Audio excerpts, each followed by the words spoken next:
Bonjour à tous et bienvenue à notre culte du 11 avril 2021, toujours en mode confiné. Et ce matin, pour commencer notre temps ensemble, nous allons chanter le cantique numéro 76, Seigneur, que n'ai-je mille voix pour chanter tes louanges. Cantique numéro 76. Seigneur, que n'ai-je mille voix pour chanter tes louanges, pour chanter tes louanges et faire monter jusqu'aux anges les gloires de ta gloire, les gloires de ta croix, les gloires de ta croix. Jésus, mon Seigneur et mon Dieu, que ton souffle m'anime, que ton souffle m'anime, pour que par moi ton nom sublime retentissant tout lieu, retentissant tout lieu, retentissant tout lieu. Doux nom qui fait tarir nos pleurs, ineffable harmonie, ineffable harmonie, tu répands la joie et la vie, et la paix dans nos cœurs, et la paix dans nos cœurs, et la paix dans nos cœurs. Désormais je n'ai plus d'effroi, aucun mal ne m'accable, aucun mal ne m'accable. Ton sang rend pur le plus coupable. Ton sang coula pour moi, ton sang coula pour moi, ton sang coula pour moi.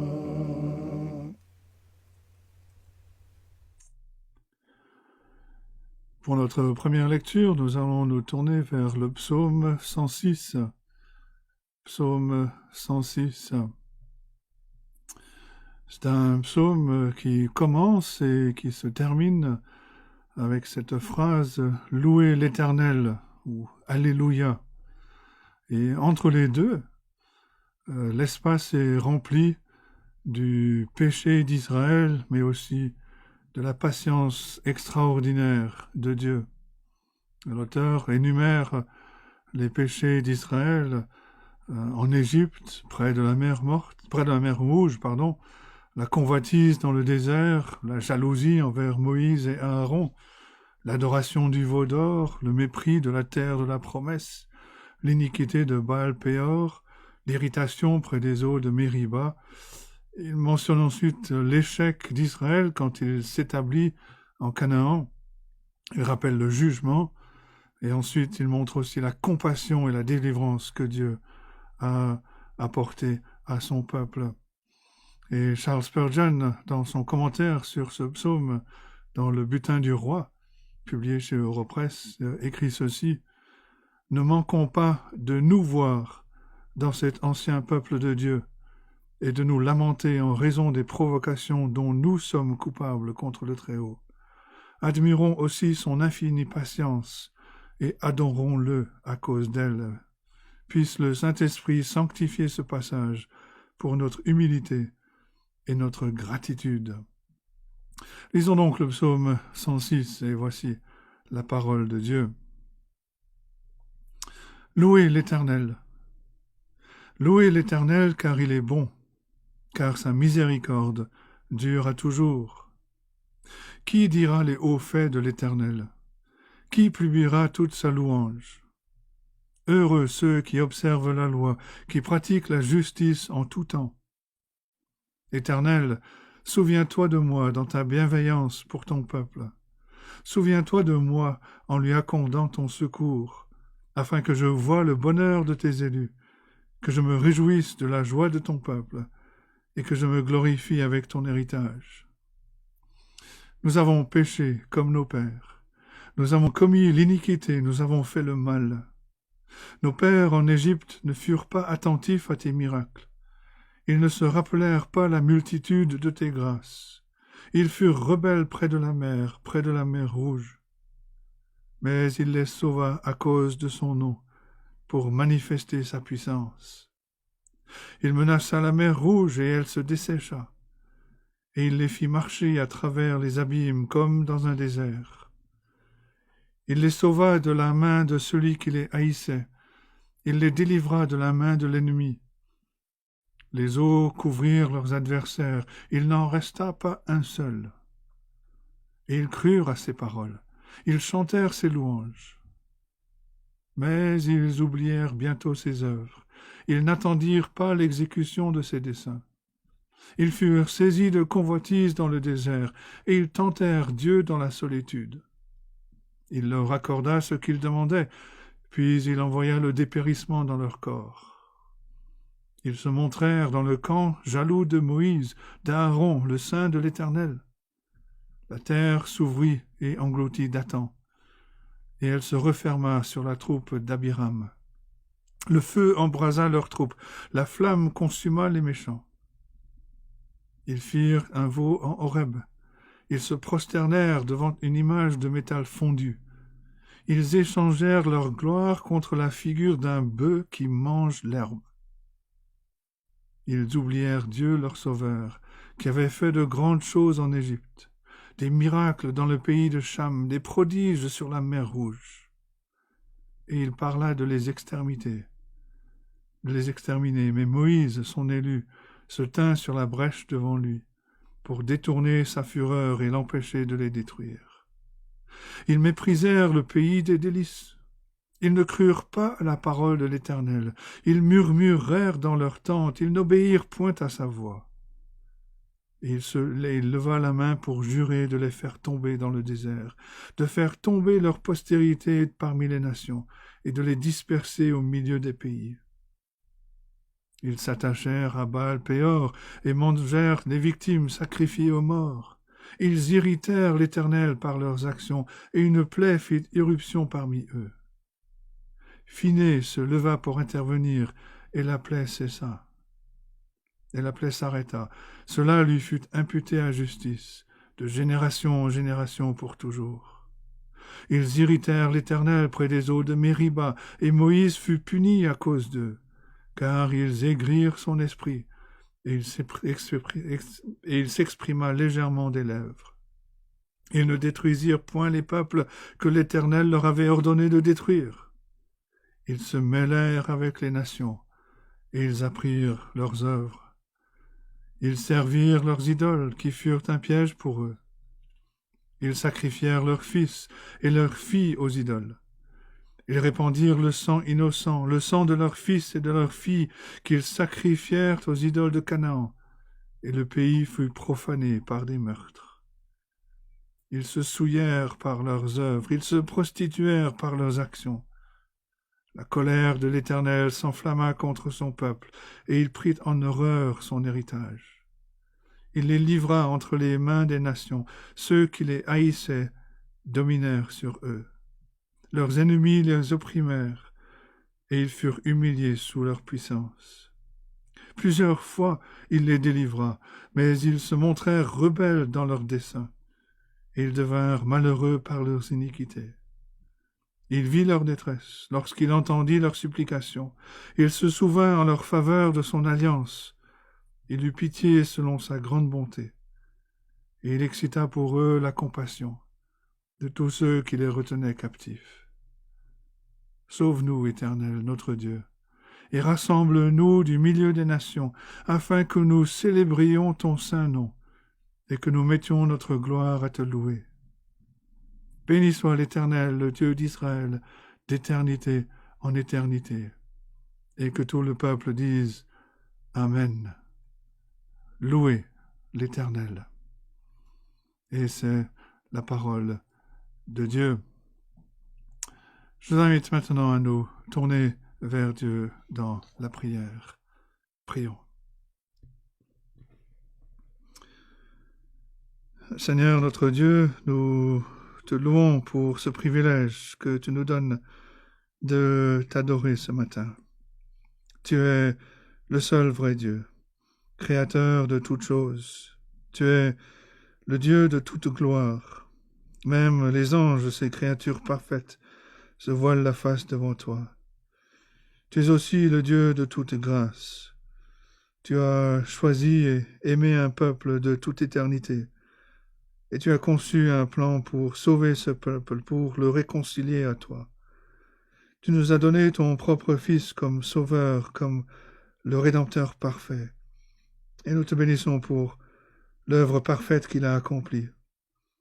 C'est parce que tu nous as unis à lui par la foi que nous avons la paix avec toi, que nos péchés sont pardonnés, que nous ne sommes plus sous ta colère, puisque ton Fils l'a subi à notre place.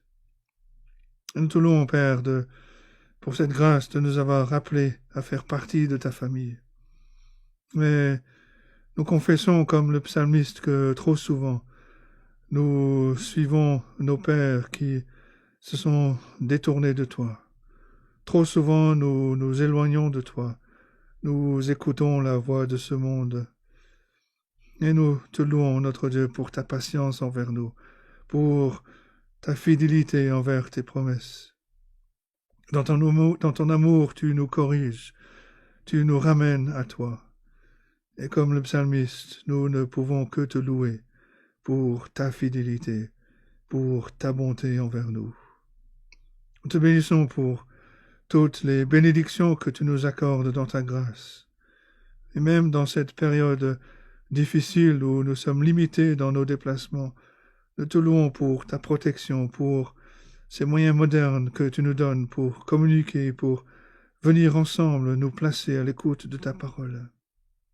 Aide-nous, notre Dieu, à nous rappeler que tu es souverain, que tu es assis sur ton trône, que tu règnes, que toutes choses sont entre tes mains, que tu n'es jamais pris au dépourvu.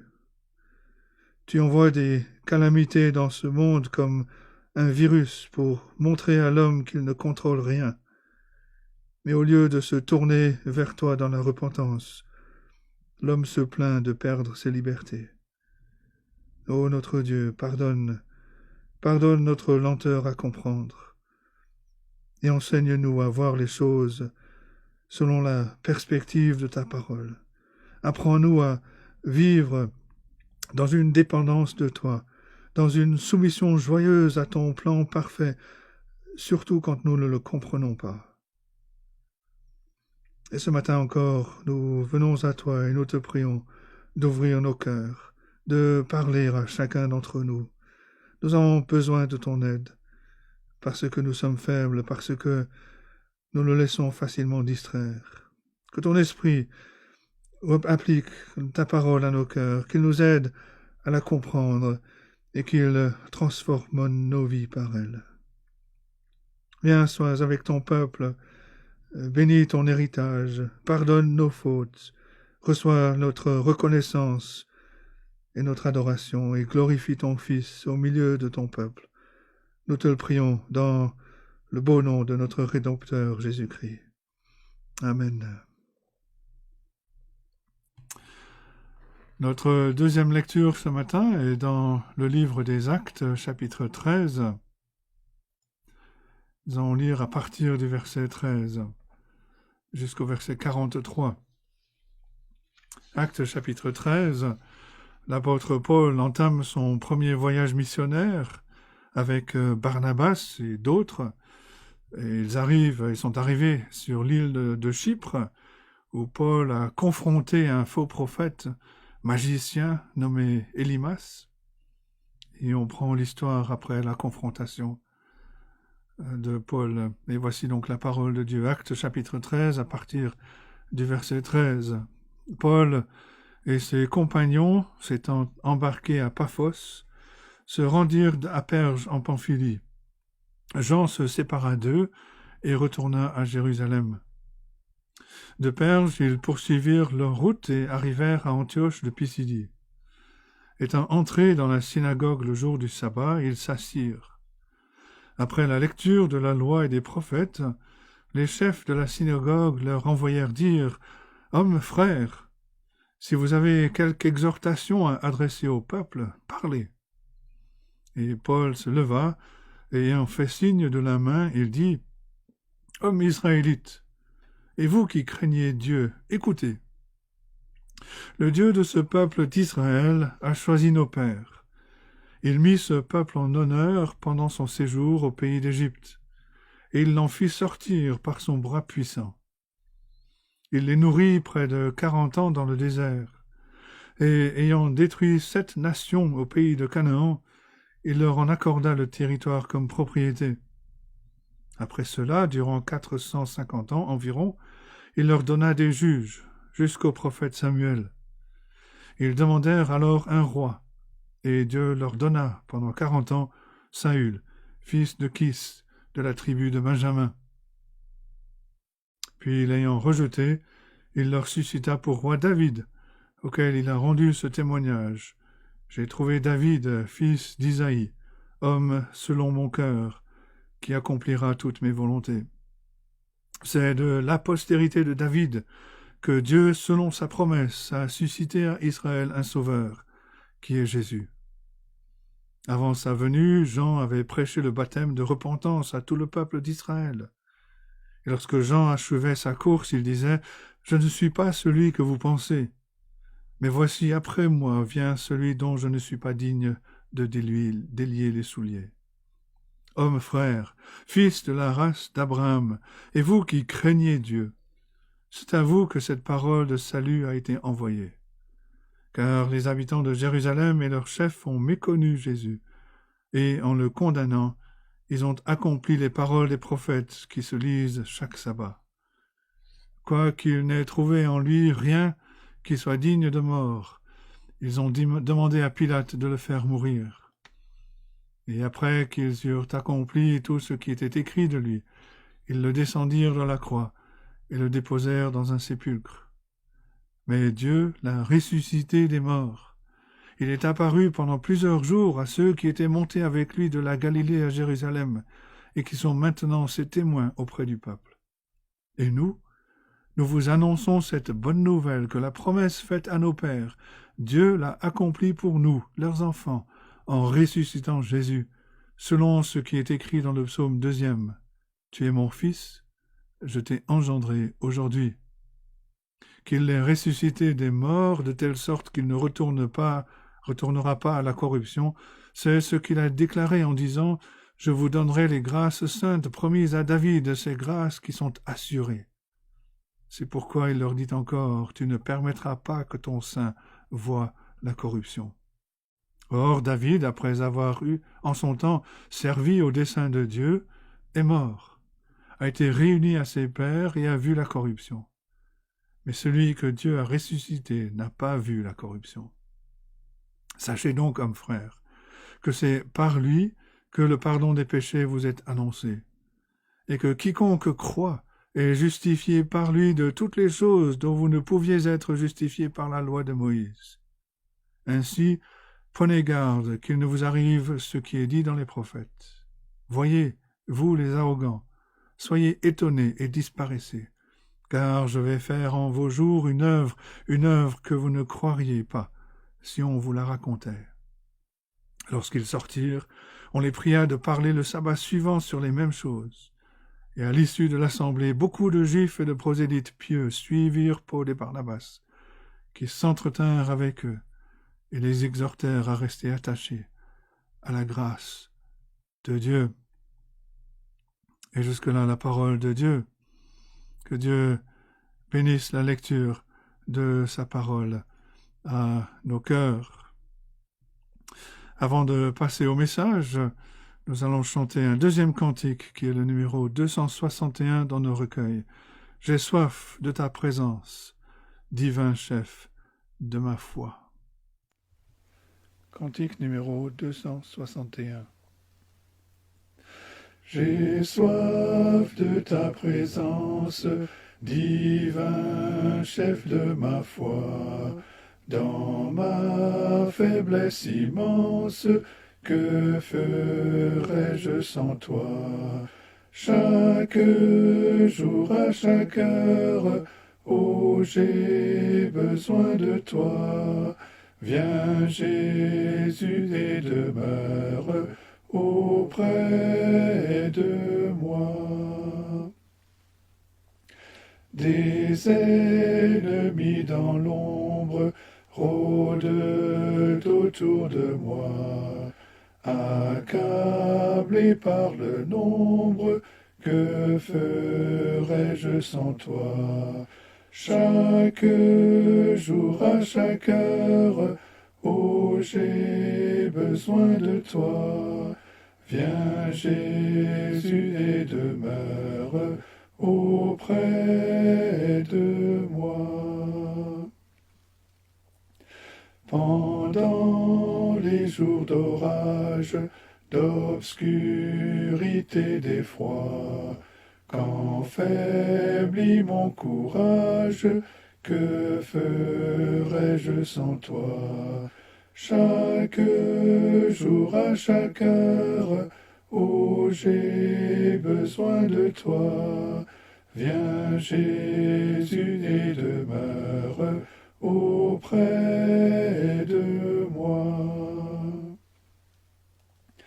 Ô Jésus, ta présence, c'est la vie et la paix dans la souffrance et la vie à jamais. Chaque jour, à chaque heure, oh, j'ai besoin de toi.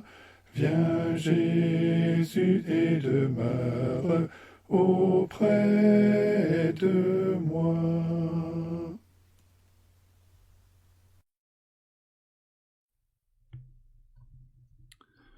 Je vous invite à ouvrir la parole de Dieu dans le livre des Juges.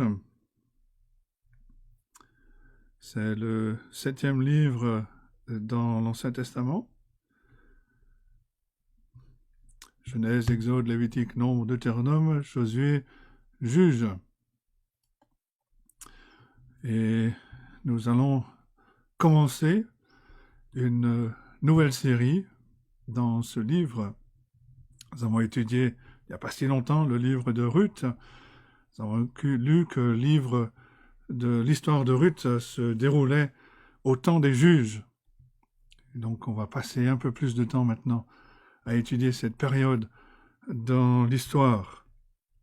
Et nous allons lire le chapitre 1 en entier. Juges, chapitre 1, donc à partir du verset 1. Et voici la parole de Dieu. Après la mort de Josué, les enfants d'Israël consultèrent l'Éternel en disant « Qui de nous montera le premier contre les Cananéens pour les attaquer ?» L'Éternel répondit « Juda montera. Voici, j'ai livré le pays entre ses mains. » Et Juda dit à Simeon, son frère, « Monte avec moi dans le pays qui m'est échu par le sort, et nous combattrons les Cananéens. J'irai aussi avec toi dans celui qui t'est échu en partage. » Et Simeon alla avec lui. Juda monta, et l'Éternel livra entre leurs mains les Cananéens et les Phérésiens. Ils battirent 10 000 hommes à Bézek, Ils trouvèrent Adoni-Bézek à Bézek. Ils l'attaquèrent et ils battirent les Cananéens et les Phérésiens. Adoni-Bézek prit la fuite, mais ils le poursuivirent et le saisirent, et lui coupèrent les pouces des mains et des pieds. Adoni-Bézek dit, 70 rois, ayant les pouces des mains et des pieds coupés, ramassaient les miettes sous ma table. Dieu me rend ce que j'ai fait. On l'emmena à Jérusalem, et il y mourut. Les fils de Juda attaquèrent Jérusalem et la prirent. Ils la frappèrent du tranchant de l'épée et mirent le feu à la ville. Les fils de Juda descendirent ensuite pour combattre les Cananéens qui habitaient la montagne, la contrée du Midi et la plaine. Juda marcha contre les Cananéens qui habitaient à Hébron, appelé autrefois Kiriath Arba. Et il bâtit Sheshai, Ahiman et Talmaï. De là il marcha contre les habitants de Débir. Débir s'appelait autrefois Kiriath Sepher. Caleb dit, je donnerai ma fille Aksa pour femme à celui qui battra Kiriath Sepher et qui la prendra. Othniel, fils de Kenaz, frère cadet de Caleb, s'en empara, et Caleb lui donna pour femme sa fille Aksa. Lorsqu'elle fut entrée chez Othniel, elle le sollicita de demander à son père un champ. Elle descendit de son âne, et Caleb lui dit, qu'as-tu ? Elle lui répondit, fais-moi un présent, car tu m'as donné une terre du Midi. Donne-moi aussi des sources d'eau. Et Caleb lui donna les sources supérieures et les sources inférieures. Les fils du Kénien, beau-père de Moïse, montèrent de la ville des palmiers avec les fils de Juda, dans le désert de Juda au milieu d'Arad. Et ils allèrent s'établir parmi le peuple. Juda se mit en marche avec Siméon son frère, et ils battirent les Cananéens qui habitaient à Tséphat. Ils dévouèrent la ville par interdit, et on l'appela Horma. Juda s'empara encore de Gaza et de son territoire, d'Ascalon et de son territoire, et d'Écron et de son territoire. L'Éternel fut avec Juda. Et Juda se rendit maître de la montagne, mais il ne put chasser les habitants de la plaine, parce qu'ils avaient des chars de fer. On donna Hébron à Caleb, comme l'avait dit Moïse, et il en chassa les 3 fils d'Anak. Les fils de Benjamin ne chassèrent point les Jébusiens qui habitaient à Jérusalem. Et les Jébusiens ont habité jusqu'à ce jour dans Jérusalem avec les fils de Benjamin. La maison de Joseph monta aussi contre Béthel, et l'Éternel fut avec eux. La maison de Joseph fit explorer Béthel, qui s'appelait autrefois Luz. Les gardes virent un homme qui sortait de la ville, et lui dirent, « Montre-nous par où nous pourrons entrer dans la ville, et nous te ferons grâce. » Il leur montra par où ils pourraient entrer dans la ville, et ils frappèrent la ville du tranchant de l'épée. Mais ils laissèrent aller cet homme et toute sa famille. Cet homme se rendit dans le pays des Hétiens.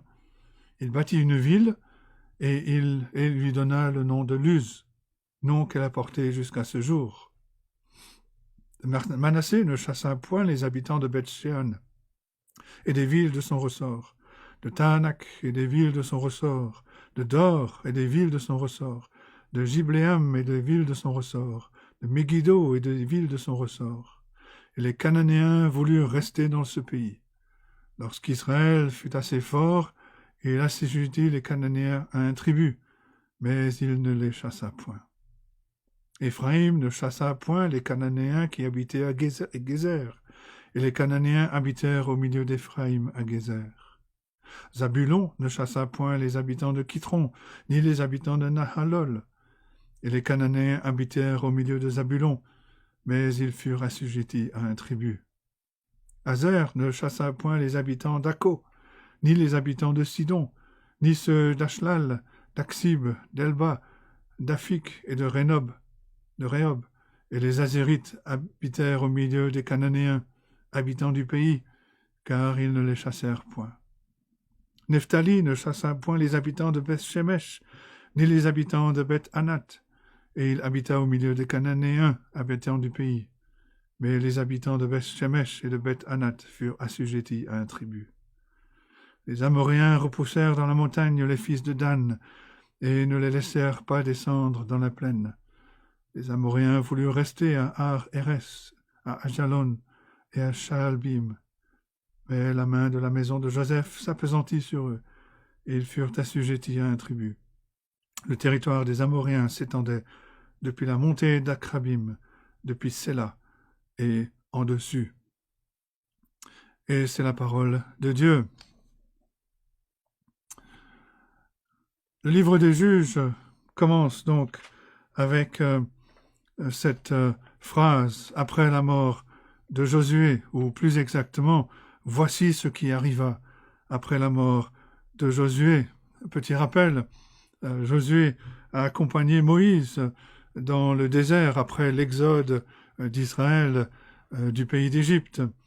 Et après la mort de Moïse, Josué a pris le relais pour faire entrer le peuple d'Israël dans la terre de la promesse. Et donc ce livre parle de ce qui suit la mort de Josué. Il faut noter de suite un changement dans l'histoire du salut. Dans la Bible, après la mort de certains personnages, il y a de nouveaux commencements. Par exemple, après la mort de Joseph, il y a l'exode des Israélites hors d'Égypte. Après la mort de Moïse, la direction du peuple est revenue à Josué pour conquérir Canaan. Après la mort de Josué, c'est le début du règne des juges, ou qu'on pourrait appeler aussi des combattants ou des libérateurs. Plus tard, après la mort de David, les royaumes du nord et du sud se séparent et puis partent en exil. Notez aussi que depuis la promesse que Dieu a faite à Adam et Ève, le peuple de Dieu attend la postérité de la femme qui écrasera la tête du serpent, qui détruira la postérité du serpent. Les promesses faites à Abraham et à sa postérité ne sont pas encore accomplies. La promesse d'un prophète plus grand que Moïse, qui viendrait conduire le peuple, n'est pas encore accomplie. On sait que Josué a remplacé Moïse à sa mort pour conquérir, prendre possession de Canaan. C'était le plan de Dieu pour son peuple. Mais voilà, Josué est mort. Et donc il y a beaucoup de questions. Quand est-ce que la postérité de la femme va venir pour sauver Israël de ses ennemis? Quand est-ce que les promesses de Dieu contenues dans son alliance vont-elles être accomplies? Quand est-ce que le prophète plus grand que Moïse va venir?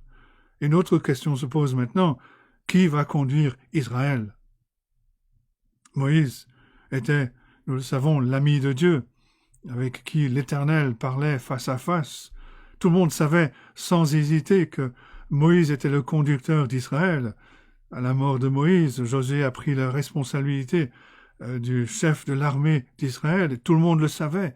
Plus tard, dans l'histoire, des rois comme David et Salomon ont reçu cette responsabilité de conduire le peuple d'Israël. Mais maintenant, à la mort de Josué, qui va conduire Israël? Le peuple d'Israël a besoin d'un conducteur. Sinon, le peuple sera tenté à l'individualisme et chacun fera ce qui lui semblera bon. Et c'est malheureusement la conclusion de ce livre. Mais est-ce que l'un de ces juges, de ces combattants libérateurs que l'on trouve dans ce livre, va accomplir les promesses de Dieu?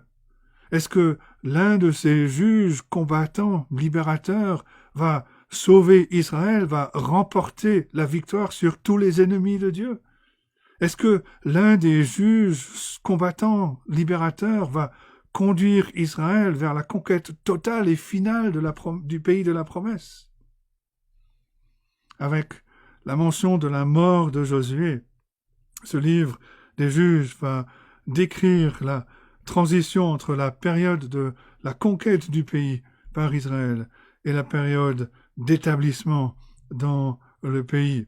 C'est ce que l'auteur souligne avec le premier verset et le dernier verset de ce livre. Le premier verset, après la mort de Josué, les enfants d'Israël consultèrent l'Éternel en disant « Qui de nous montera le premier contre les Cananéens pour les attaquer ?» Le dernier livre de ce livre nous dit « En ce temps-là, il n'y avait point de roi en Israël.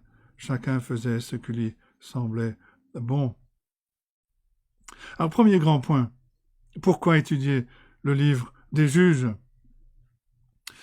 Ce livre fait partie de tout le conseil de Dieu. Il fait partie de cette révélation inspirée et infaillible de Dieu et pour son peuple, et on ne peut pas l'ignorer. C'est vrai que quand on lit le livre des Juges pour la première fois, il y a souvent une confusion. On reste perplexe et on peut être tenté de vouloir refermer le livre pour se tourner vers un évangile ou une lettre de l'apôtre Paul. Ce livre des Juges révèle beaucoup de mal, des pratiques anciennes qui nous paraissent bizarres, une géographie et des gens que nous ne connaissons pas et que nous ne comprenons pas. Le ton du livre aussi est unique dans la Bible. Quand on lit l'évangile de Jean, il commence avec la vie, la lumière, le salut, Dieu qui habite parmi nous. Quand on vient au livre des Juges, pour la première fois ou quand on le lit en entier, on se retrouve dans une atmosphère ténébreuse. C'est pas le noir complet, mais c'est obscur, c'est couvert, c'est lourd, il n'y a pas beaucoup de rayons de soleil qui arrivent à percer. Et pourtant la lumière de Dieu perce au milieu des ténèbres. Dans ce livre des Juges, il y a la lumière, il y a l'espoir, il y a la fidélité de Dieu à ses promesses, il y a un but final, il y a le plan de Dieu qui doit être accompli, parce que Dieu est souverain. Mais le ton est ténébreux, le ton est lourd, obscur. Beaucoup d'entre nous ont entendu des histoires de Gédéon, de Déborah, de Samson, mais qu'est-ce qu'on a pensé de personnages comme Adoni-Bézek ou Éhud le Gaucher, Othniel, Shamgar, Tola, Jaïr, Jephthé, Ibtsan, Élon, Abdon? Un commentateur écrit ceci: l'Église en général a un problème avec le livre des Juges. C'est tellement terrestre, déroutant, primitif, violent, en un mot tellement étrange que l'Église a du mal à l'encaisser. Comme avec beaucoup de matériel de l'Ancien Testament, le sentiment semble être « Et si on étudie les épîtres de Paul suffisamment longtemps, peut-être que le livre des Juges disparaîtra. » L'Église a sa façon de traiter les portions embarrassantes de l'Écriture en les ignorant. Mais nous ne voulons pas ignorer ce livre. Par contre, si vous cherchez le livre qui pourrait être le plus pertinent ou le plus pratique pour vous aider à avoir le meilleur mariage ou la vie la plus heureuse, ce n'est pas vers le livre des Juges qu'il faut se tourner. Pourtant, il faut noter que le livre reste pertinent et pratique pour le peuple de Dieu. Pourquoi? Parce qu'il révèle Dieu, il révèle le salut de Dieu pour son peuple. Chaque génération de croyants peut être encouragée par, comme le dit Juge 15, verset 18, par cette grande délivrance que révèle ce livre.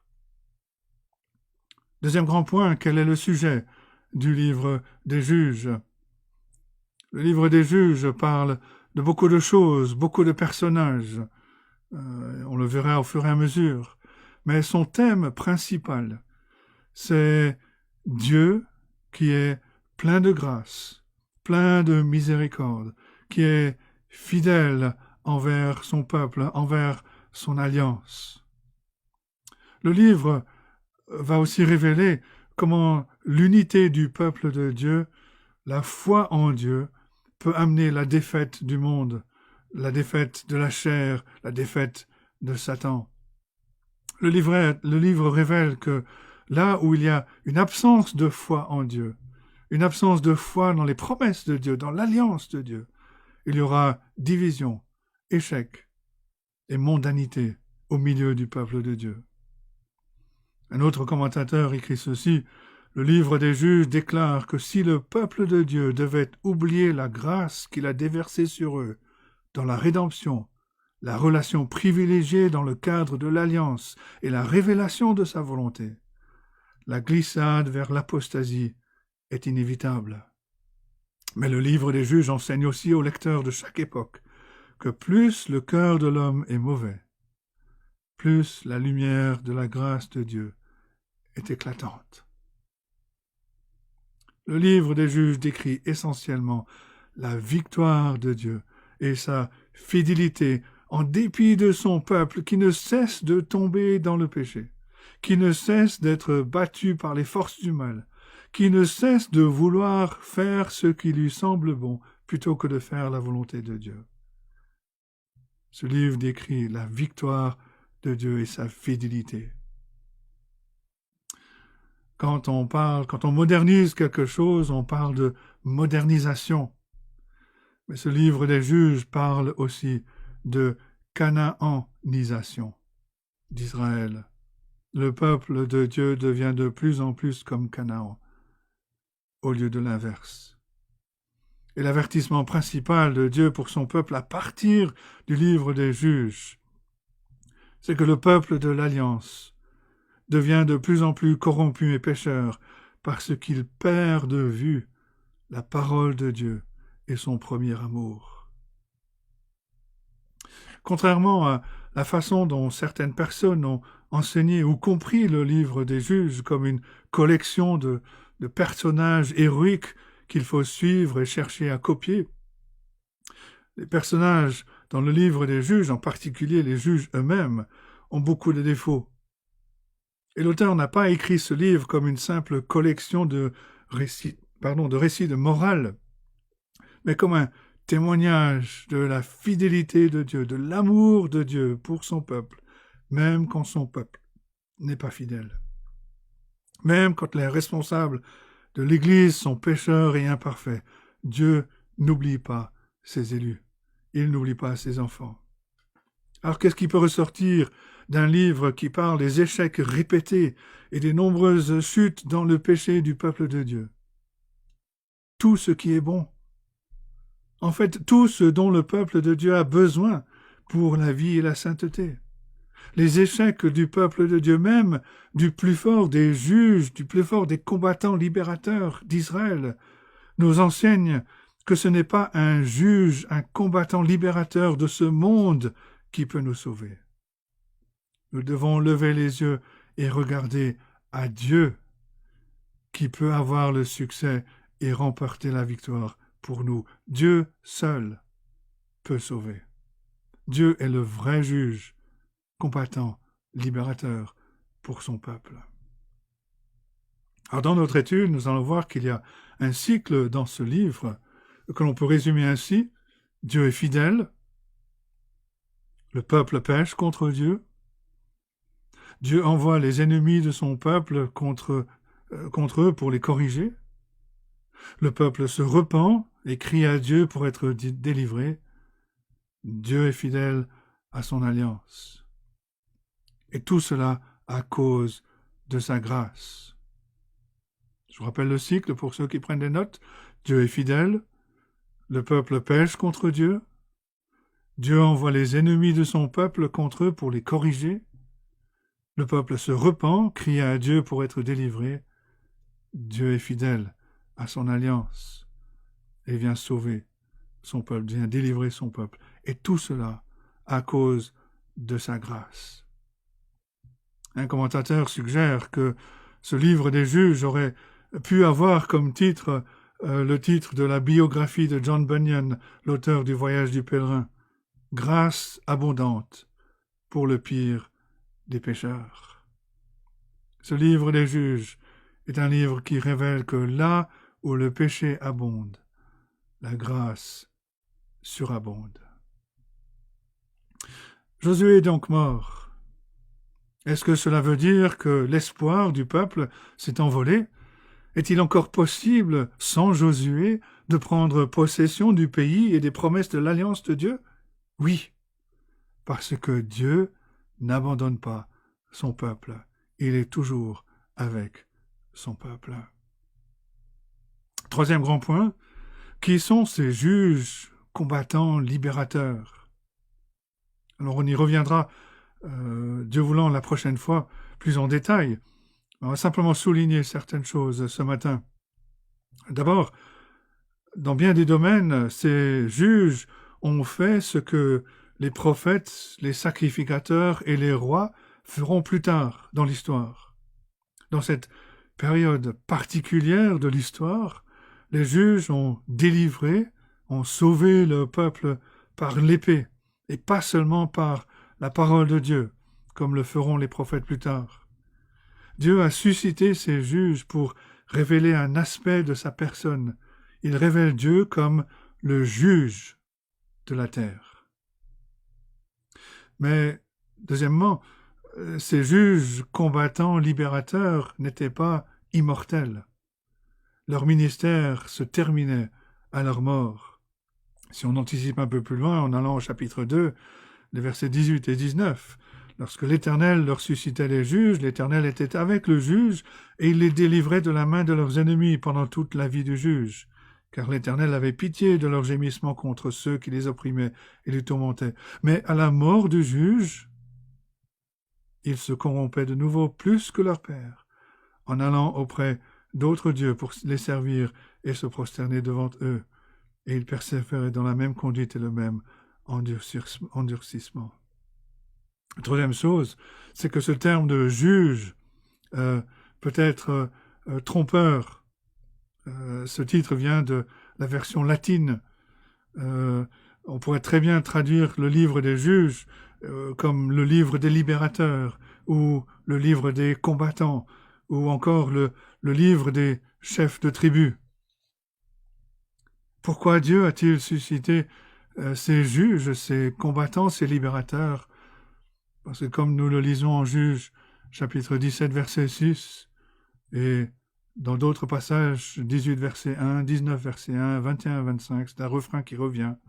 En ce temps-là, il n'y avait point de roi en Israël. Mais Dieu voulant, on reviendra un peu plus loin, plus longtemps sur le caractère de ces juges dimanche prochain. Quatrième grand point, et c'est le plus important ce matin, après cette introduction, voyons ce que ce chapitre 1 nous enseigne, et il commence avec la guerre sainte. Ce livre des juges commence avec de l'action. On a de l'action dans ce chapitre 1 jusqu'au verset 5 du chapitre 2, puis on aura une pause, un retour en arrière, où l'auteur va nous donner un arrière-plan. L'auteur a compris, comme beaucoup de directeurs de films aujourd'hui, qu'il faut commencer l'histoire avec de l'action. Ensuite, il va se poser, prendre le temps de nous donner le contexte et l'arrière-plan. Et c'est de cette façon que le livre des juges commence. Il y a une guerre sainte alors que le peuple de Dieu se bat contre les ennemis de Dieu, contre ses propres ennemis. Et la scène d'ouverture, dans les versets 1 et 2, nous voyons le peuple de Dieu qui consulte l'Éternel, le commandant en chef, pour connaître ses instructions, savoir où lancer la prochaine attaque dans la conquête de la terre de la promesse. Sous la direction de Josué, Israël avait réussi à détruire une grande partie des biens et des habitants de Canaan. Mais les Cananéens résistaient. Ils ne cessaient de revenir pour continuer le combat. Et parmi les dernières choses que Josué a dites, il a rappelé au peuple d'Israël qu'il restait encore beaucoup de Cananéens, ennemis, à vaincre et beaucoup de terres à conquérir. Et dans les 21 premiers versets de ce chapitre 1, l'auteur veut nous montrer que lorsque Juda a consulté l'Éternel, Dieu les a dirigés, Dieu les a assurés de sa présence avec eux. Il les a assurés qu'ils prendraient effectivement possession de la terre qui leur avait été promise dans le cadre de l'Alliance. Les Israélites devaient toujours se rappeler, lorsqu'ils marchaient contre les ennemis, que ce que Dieu avait dit à Moïse et à Josué, Deutéronome 31, verset 6 par exemple, « Fortifiez-vous, ayez du courage, ne craignez point, ne soyez point effrayés devant eux, car l'Éternel, ton Dieu, marchera lui-même avec toi. Il ne te délaissera point, et il ne t'abandonnera point. » Ou Josué 1, verset 9, « Ne t'ai-je pas donné cet ordre? Fortifie-toi et prends courage. Ne t'effraie point, et n'épouvante point, car l'Éternel, ton Dieu, est avec toi dans tout ce que tu entreprendras. » Le succès de Juda dans ce chapitre 1 de Juges est dû à la fidélité de Dieu, à ses promesses et à son alliance. Juda est monté contre les Cananéens. On pourrait parler d'expédition. Ce terme de monter décrit à l'origine le fait de partir des côtes pour entrer à l'intérieur des terres. Juda est monté contre ses ennemis. Et l'auteur du livre des Juges veut que nous, les lecteurs, nous comprenions de suite que s'il doit y avoir un succès pour le peuple de Dieu, un succès réel, probant, ce sera toujours à cause de la fidélité de Dieu à ses promesses. La guerre spirituelle de Juda contre les ennemis de Dieu en Canaan est un succès parce que c'est Dieu qui bataille souverainement pour son peuple. Est-ce que c'est juste? Est-ce que c'est juste pour Juda de conquérir, de détruire les Cananéens? On pourrait entendre certaines personnes dire aujourd'hui « Ah, ces pauvres Cananéens, il y a assez de place pour toutes les religions, soyons tolérants. » Mais les Cananéens étaient pécheurs, qui occupaient la terre que Dieu avait promise à son peuple. Ils étaient la manifestation de la postérité du serpent. Ils n'avaient aucun droit sur aucune partie de la création de Dieu. Le monde aujourd'hui pense qu'il possède la terre, mais il n'en est rien. Jésus dit dans les Béatitudes que la terre est l'héritage des croyants. Ici, les Cananéens ne possédaient pas la terre de Canaan, ils l'occupaient. Et Dieu avait promis de donner à son peuple cette terre. Dieu avait dit en Deutéronome, chapitre 9, versets 4 à 6, « Lorsque l'Éternel, ton Dieu, les chassera devant toi, ne dis pas en ton cœur, c'est à cause de ma justice que l'Éternel me fait entrer en possession de ce pays, car c'est à cause de la méchanceté de ces nations que l'Éternel les chasse devant toi. Non, ce n'est point à cause de ta justice et de la droiture de ton cœur que tu entres en possession de leur pays, mais c'est à cause de la méchanceté de ces nations que l'Éternel, ton Dieu, les chasse devant toi. Et c'est pour confirmer la parole que l'Éternel a juré à tes pères, à Abraham, à Isaac et à Jacob. Sache donc que ce n'est point à cause de ta justice que l'Éternel, ton Dieu, te donne ce bon pays pour que tu le possèdes, car tu es un peuple au cou raide. » En d'autres mots, les Israélites devaient comprendre qu'ils étaient les bénéficiaires de la grâce de Dieu en recevant la terre, simplement parce que Dieu désirait, dans sa souveraineté, leur manifester sa miséricorde et sa grâce. Pour ce qui est de la méchanceté des autres nations, Dieu désirait dans sa souveraineté leur montrer sa justice parfaite et sa puissance dans le but de se glorifier. Un autre passage en Deutéronome, chapitre 18, versets 9 à 14, « Lorsque tu seras entré dans le pays que l'Éternel ton Dieu te donne, tu n'apprendras point à imiter les abominations de ces nations-là, qu'on ne trouve chez toi personne qui fasse passer son fils ou sa fille par le feu, personne qui exerce le métier de devin, d'astrologue, d'augure, de magicien, d'enchanteur, personne qui consulte ceux qui évoquent les esprits ou disent la bonne aventure, personne qui interroge les morts, car quiconque fait ces choses est en abomination à l'Éternel. Et c'est à cause de ces abominations que l'Éternel, ton Dieu, va chasser ces nations devant toi. Tu seras entièrement à l'Éternel ton Dieu, car ces nations que tu chasseras écoutent les astrologues et les devins, mais à toi l'Éternel ton Dieu ne le permet pas. Puisque Dieu règne souverainement sur toute chose, il a voulu, dans sa volonté et dans son plan, que son peuple s'engage à cette période de l'histoire, dans une guerre pour exterminer ses ennemis. Et les peuples et les nations qui étaient loin de l'alliance à cette période de l'histoire, qui ne vivaient pas dans l'obéissance à Dieu, étaient voués à la destruction. En Josué 11, verset 20, on lit ceci, « Car l'Éternel permit que ces peuples s'obstinent à faire la guerre contre Israël, afin qu'Israël les dévoue par interdit, sans qu'il y ait pour eux de miséricorde, et qu'il les détruise, comme l'Éternel l'avait ordonné à Moïse. » Le jugement du royaume de Dieu allait venir sur ses ennemis. La colère de Dieu allait s'abattre sur ses ennemis par l'épée qui serait entre les mains du peuple de Dieu, les Israélites. Les ennemis de Dieu étaient voués à la destruction, et c'est une image de la colère de Dieu qui s'abattra sur les incroyants au jour du jugement. Comme nous le voyons dans les premiers versets de ce chapitre 1, la première grande victoire de la tribu de Juda était contre Adoni-Bézek, un roi combattant des Cananéens. Les Israélites l'ont poursuivi Et selon la coutume de l'époque et de la région, ils lui ont coupé les pouces et les gros orteils, verset 6. Il n'avait plus aucune utilité dans l'armée. Sans pouce, on ne peut pas tenir épée, on ne peut pas se battre. Sans gros orteils, on ne peut plus courir et combattre l'ennemi. On est foutu. Mais remarquez la réponse d'Adoni-Bézek au verset 7. Dieu me rend ce que j'ai fait. Voilà ce pécheur, ce païen, qui est loin des promesses de l'alliance de Dieu, mais qui comprend la justice de Dieu, mieux que certains évangéliques aujourd'hui. Adoni-Bézek a compris qu'il recevait sa juste récompense pour avoir péché contre Dieu, le Créateur du ciel et de la terre.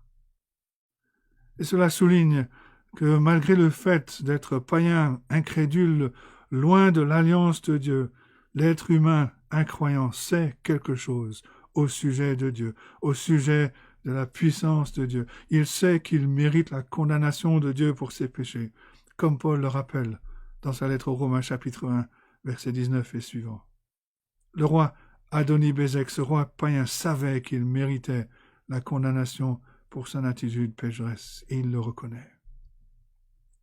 Ce chapitre 1 montre les succès, mais montre aussi les échecs parmi les tribus d'Israël dans cette guerre sainte. Juste pour une carte, dans la partie sud, en bas, il y avait les succès, mais dans la partie nord, plus haut, il y avait les échecs. Judas a eu du succès comme Dieu l'avait promis. Nous l'avons lu dans les versets 1, 2, 4, 8 et 10. Et de même que les tribus qui ont combattu avec Judas ont eu du succès. Simeon au verset 4, ou les descendants du Kénien au verset 16. Il est important de noter que Dieu a agi à travers son peuple qui était uni pour détruire l'ennemi. Judas a bataillé contre les Cananéens avec Simeon. Simeon était l'une des tribus les plus faibles, Judas était l'une des tribus les plus fortes, et on les voit batailler ensemble. Comme l'Église est appelée à batailler ensemble, les forts soutenant les faibles, travaillant ensemble comme un corps. Malheureusement, le livre des Juges va révéler qu'Israël va se détériorer spirituellement, perdre de son unité, et chaque tribu va échouer. Et en perdant de son unité, le peuple d'Israël va perdre de sa puissance et de son efficacité contre les ennemis. En fait, Israël va s'affaiblir par l'assimilation. Au lieu de vivre de façon sainte et obéissante devant Dieu dans la terre de la promesse, Israël, par ses actions pécheresses, va vivre et finalement devenir comme les Cananéens qu'ils étaient censés détruire. Le premier échec dans cette guerre sainte est la désobéissance de la tribu de Joseph, versets 22 à 26. La tribu de Joseph a manifesté de la miséricorde au lieu de manifester la justice. Les nations à cette époque n'étaient pas les bénéficiaires de la miséricorde de Dieu, mais les bénéficiaires de la justice de Dieu, à moins qu'il y ait repentance, qu'ils ne se détournent de leurs idoles et que se tournent vers le vrai Dieu. Tout comme la tribu de Juda, la tribu de Joseph a eu du succès dans la conquête de la ville de Luz, appelée Bethel. Les espions ont rencontré un homme qui connaissait la faille dans les murs de la ville. Cet homme les a guidés et les Israélites ont pu conquérir cette ville, verset 24. Mais les espions n'ont pas fait de sérieuses recherches sur cet homme, parce qu'il se révélera plus tard comme un homme puissant. Les Israélites ne le savaient pas, ils ont signé un contrat avec le diable en disant à cet homme que s'il les aidait, il l'épargnerait et lui ferait grâce. Et au lieu de détruire complètement toutes les personnes de la ville et de détruire tous les autels des idoles, toutes les activités de corruption, cette ville de Luz a été rebâtie plus loin, parce que les Israélites n'ont pas détruit cet homme puissant et sa famille. La tribu de Joseph aurait pu détruire une grande partie de la culture de l'idolâtrie cananéenne dans cette localité. Mais elle a simplement été déplacée et elle a prospéré dans le pays des Hittiens. Et cela aura des conséquences pour Israël plus tard dans l'histoire. C'est un grand échec dans cette guerre sainte et d'autres échecs allaient suivre. Mais il faut noter que même s'il y avait de grandes victoires au sud, il y a aussi des défaites majeures. Et le texte est répétitif pour qu'on note cette réalité. La tribu de Benjamin n'a pas chassé les Jébusiens qui habitaient à Jérusalem, verset 21. La tribu de Manassé n'a pas chassé les habitants de Beth-Shean, verset 27, ni les autres endroits. La tribu d'Éphraïm n'a pas eu de succès dans ses combats contre les Cananéens, verset 29. Et Zabulon, Azer et Nephtali étaient dans le même cas, verset 30 à 33. Remarquez cette répétition dans ces versets. Ne chassa point. Verset 27. Manassé ne chassa point. Et dans l'original, c'est vraiment très fort. Le verset, la phrase commence avec le négatif pour vraiment souligner l'échec. À cause de l'échec du peuple de Dieu de posséder toute la terre de la promesse et de détruire tous les habitants. Certains étaient rendus esclaves au lieu d'être détruits comme Dieu l'avait demandé. L'ange de l'Éternel est monté de Gilgal à Bokim, et nous le verrons la prochaine fois. Cette phrase « ne chassa point » qui se répète, elle se répète pour souligner le manque de foi en Dieu et la manifestation de leur désobéissance à Dieu. Parce que Dieu avait dit par la bouche de Moïse à plusieurs reprises qu'il devait chasser, exproprier les Cananéens totalement. Dieu avait dit au peuple d'Israël qu'il devait croire en lui et voir sa victoire, voir ses promesses s'accomplir. Exode 33, verset 2. J'enverrai devant toi un ange, et je chasserai les Cananéens, les Amoréens, les Hétiens, les Phérésiens, les Héviens et les Jébusiens. Deutéronome 11, verset 23. L'Éternel chassera devant vous toutes ces nations, et vous vous rendrez maîtres de nations plus grandes et plus puissantes que vous. Josué 3, verset 10. Josué dit, à ceci vous reconnaîtrez que le Dieu vivant est au milieu de vous, qu'il chassera devant vous les Cananéens, les Hétiens, les Héviens, les Phérésiens, les Girgasiens, les Amoréens, les Jébusiens. Mais Dieu avait aussi donné un avertissement, Nombre 33, verset 55, par exemple. Mais si vous ne chassez pas devant vous les habitants du pays, ceux d'entre eux que vous laisserez seront comme des épines dans vos yeux et des aiguillons dans vos côtés. Ils seront vos ennemis dans le pays où vous allez vous établir. Le but de chasser les Cananéens était de garder le peuple de Dieu saint et pur. Israël était appelé à être saint et, par la grâce de Dieu, à révéler la puissance de Dieu, à révéler sa gloire et sa grâce aux yeux du monde. Israël était appelé à vivre, à faire connaître la grâce de Dieu aux nations. La terre de la promesse était appelée à être le lieu où Dieu allait habiter au milieu de son peuple. Mais Israël n'a jamais été établi dans la pureté et la sainteté. Israël n'a pas cru en Dieu. Dieu a dit et redit à Israël que s'il ne chassait pas complètement les Cananéens incroyants hors du pays, Israël allait être influencé et finalement vivre et adorer les faux dieux avec les Cananéens. Il deviendrait idolâtre et la parole de Dieu serait ignorée. Le peuple adorerait et servirait quelqu'un ou quelque chose d'autre que le seul vrai Dieu. Exode 23, verset 33. « Ils n'habiteront point dans ton pays de peur qu'ils ne te fassent pécher contre moi, car tu servirais leur Dieu, et ce serait un piège pour toi. » Exode 34, versets 14 et 15. « Tu ne te prosterneras point devant un autre Dieu, car l'Éternel porte le nom de jaloux. Il est un Dieu jaloux. Garde-toi de faire alliance avec les habitants du pays, de peur que, se prostituant à leur Dieu et leur offrant des sacrifices, ils ne t'invitent et que tu ne manges de leurs victimes. » Deutéronome 7, versets 3 et 4. « Tu ne contacteras point de mariage avec ces peuples. Tu ne donneras point tes filles à leurs fils, et tu ne prendras point leurs filles pour tes fils. Car ils détourneraient de moi tes fils, qui serviraient d'autres dieux, et la colère de l'Éternel s'enflammerait contre vous.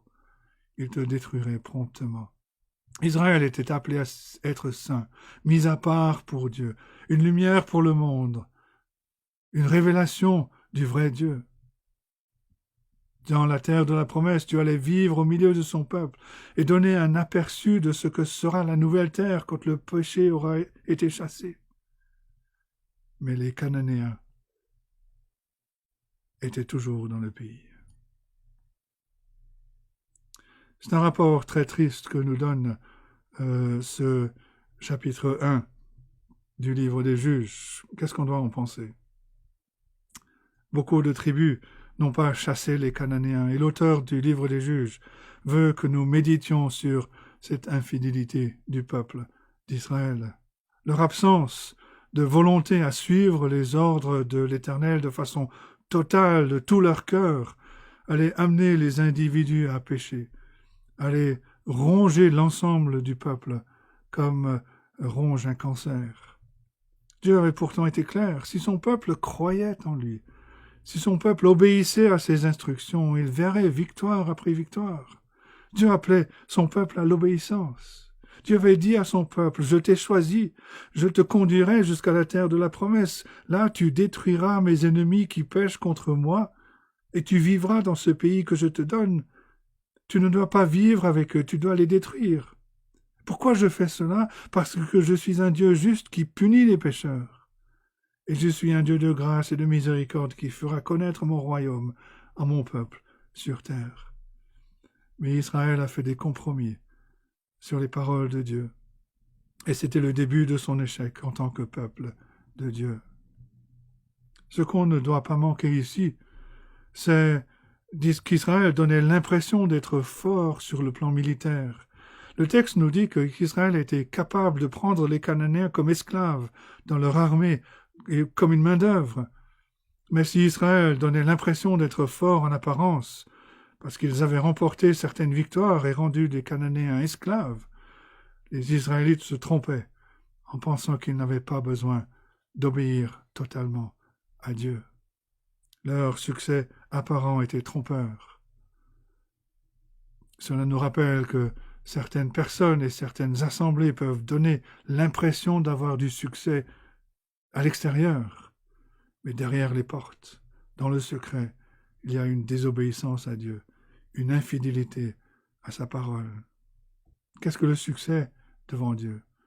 C'est lui être fidèle, lui être obéissant, en comptant sur sa grâce seule, cette grâce qu'il a révélée en Jésus-Christ. L'échec d'Israël n'est pas visible de suite quand on lit ce chapitre 1. Oui, on dira il y a un peu de désobéissance, mais il n'y a rien de majeur. Ils ont quand même remporté des batailles face à leurs ennemis, même s'ils n'ont pas complètement obéi. Mais on verra les conséquences de l'échec et de la désobéissance plus tard. Les péchés des pères et des mères sont transmis à la génération suivante. Et pire, comme il n'y a pas d'éducation dans la parole de Dieu, la génération suivante ne connaît pas Dieu. Chapitre 2 de ce livre de Juges, versets 10 à 12. Toute cette génération fut recueillie auprès de ses pères, et il s'éleva après elle une autre génération qui ne connaissait point l'Éternel, ni ce qu'il avait fait en faveur d'Israël. Les enfants d'Israël firent alors ce qui déplaît à l'Éternel, et ils servirent les Baals. Ils abandonnèrent l'Éternel, le Dieu de leur père, qui les avait fait sortir du pays d'Égypte, et ils allèrent après d'autres dieux, d'entre les dieux des peuples qui les entouraient. Ils se prosternèrent devant eux, et ils irritèrent l'Éternel. Le commentateur dit ceci: ce qui a commencé comme une tolérance est devenu apostasie. Et c'est la menace que l'on voit dans chaque génération.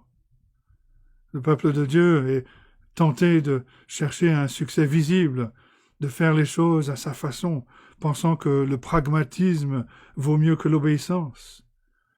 Et la génération suivante possède de grands bâtiments, de grandes églises remplies de personnes qui sont mortes. La parole de Dieu est remplacée par la folie du divertissement centré sur l'homme, pour faire plaisir à ceux qui ne s'intéressent pas à la saine doctrine. Beaucoup d'églises disent « le pragmatisme vaut mieux que l'obéissance », alors que Dieu dit « l'obéissance vaut mieux que les sacrifices ». En ne chassant pas complètement les Cananéens du pays, Les Israélites étaient en train de prendre un café avec le diable, s'asseyant à la table du monde, et en peu de temps, leur adoration est devenue idolâtre, comme les païens autour d'eux. Seul Dieu peut sauver, peut délivrer son peuple des péchés qui l'enveloppent si facilement. Et quand nous lisons ce livre des Juges, on voit un rappel constant pour nous. Dieu nous a fait cette grâce de nous avoir appelés à faire partie de son peuple. Comme nous sommes encore sur terre, nous sommes encore tentés de tomber dans la complaisance, dans le péché. Lorsque Dieu nous corrige, il nous amène à la repentance et nous fait marcher devant lui. Parce que Dieu est fidèle. Dieu est fidèle envers ses enfants.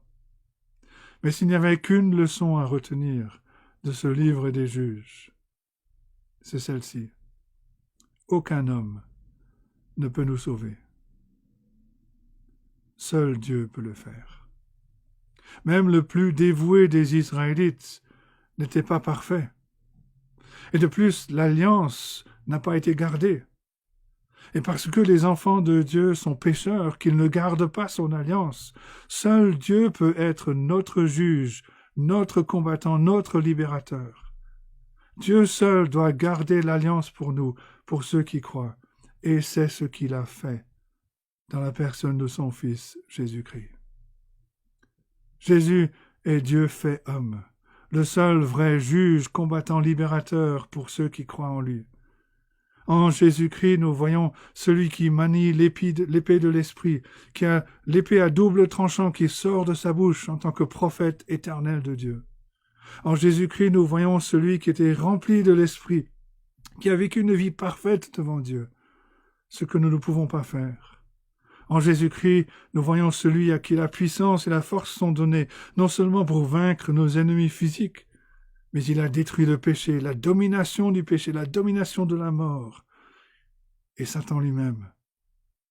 En Jésus-Christ, nous voyons celui qui a fait la conquête totale de la terre de la promesse, la nouvelle terre, les nouveaux cieux où Dieu demeurera éternellement avec son peuple. En Jésus-Christ, nous voyons celui qui est monté à la droite du Père pour préparer ces nouveaux cieux, pour préparer cette nouvelle terre dont Canaan n'était qu'une image. En Jésus-Christ, nous voyons l'espérance de notre conquête totale à cause de sa grâce et de sa miséricorde envers nous. Levons les yeux en haut. Que Dieu nous aide à ne pas faire de compromis avec ce monde, qu'il nous rende capables de vivre des vies loin de la cité de l'homme, parce qu'en Christ, nous sommes déjà citoyens des cieux. La mission de conquête de Dieu a été accomplie de façon ultime et parfaite par le grand juge combattant libérateur Jésus-Christ. Et en Christ, nous sommes plus que vainqueurs. Que Dieu nous aide à ruminer ces choses, qu'il bénisse sa parole à nos cœurs. Amen.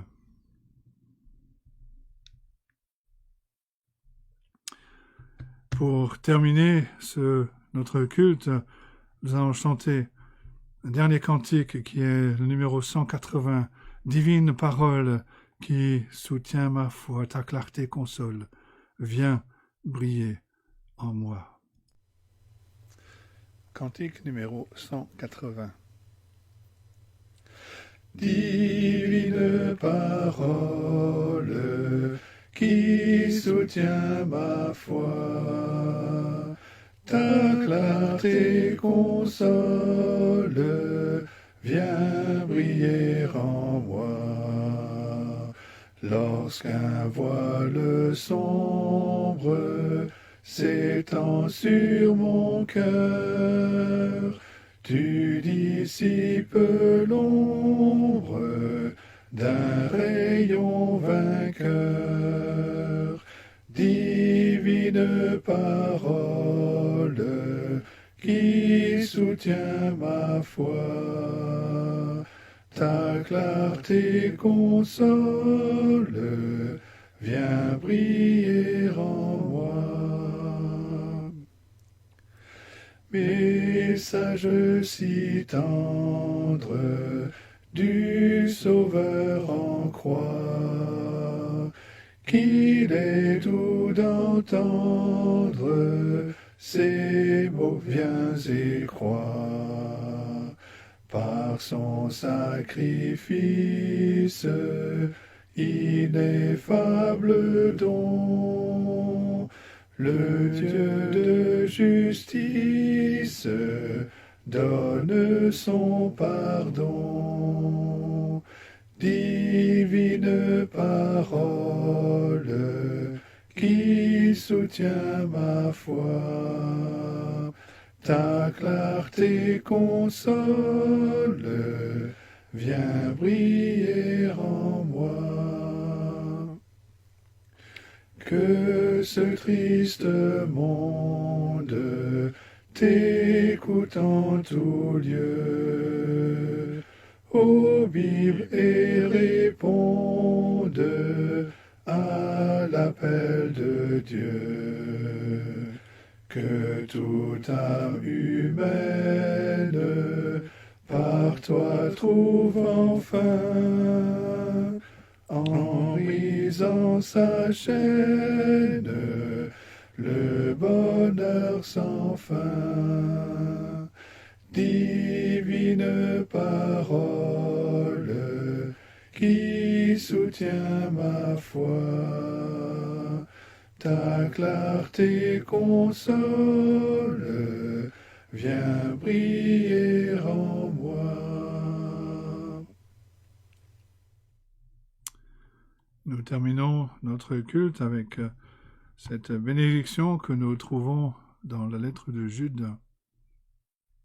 Or, à celui qui peut vous préserver de toute chute et vous faire paraître devant sa gloire, irréprochable et dans l'allégresse, à Dieu seul, notre Sauveur, par Jésus-Christ notre Seigneur, soit gloire, majesté, force et puissance, dès avant tous les temps, et maintenant, et dans tous les siècles.